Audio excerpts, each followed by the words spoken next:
What up, y'all? Back with another one. Let me show you guys about this gem I found, man. When I seen the listing, it was probably posted an hour or two before I first seen it. So these are the pictures from the ad. Super clean looking truck, man. I'm like, I have to go see it. So I messaged the guy. I was like, hey, I would like to come see it when I get off work. He said, sure, let's do it. So I get off work and I'm like, I'm shooting straight over there. These are the pictures of when I got there. I'm just amazed, right? But I can't let him know. But this thing is crazy clean. One owner, same owner from 1999, has all the original paperwork. Look at underneath, man. Look at this thing, super clean. The back of it, amazing. I'm like, I can't pass this up. I gotta have it. So we ended up working some numbers out. I actually left and was like, you know what? I can't budge. So I paid him what he wanted. Ended up coming across this LS Swap on Marketplace, I think the following week.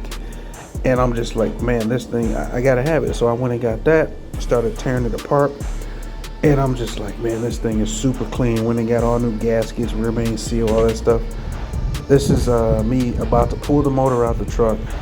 And so basically, this is like an introduction video of the process. So the truck is not done. I'm still waiting on parts, but I'm gonna start recording more as I go through. So this is me just pulling the motor out, and with help of the guys that work at the shop that I was at.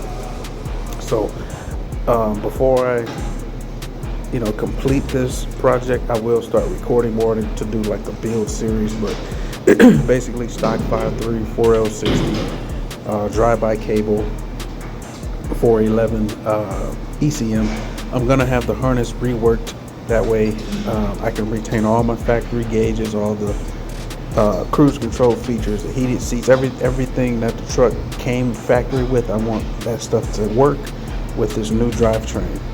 So I will be reusing the fuel lines, the fuel pump that came in the truck for the 350 Vortec. The pump puts out enough pressure, so I'm just going to integrate with some compression fittings, 3/8 and a 5/16 line to run to the intake. It is a return style intake, so I don't have to worry about a regulator and all that stuff. It does it already. But anyway, guys, just getting you guys updated. All right, so I got that thing out of there. This is where we at now.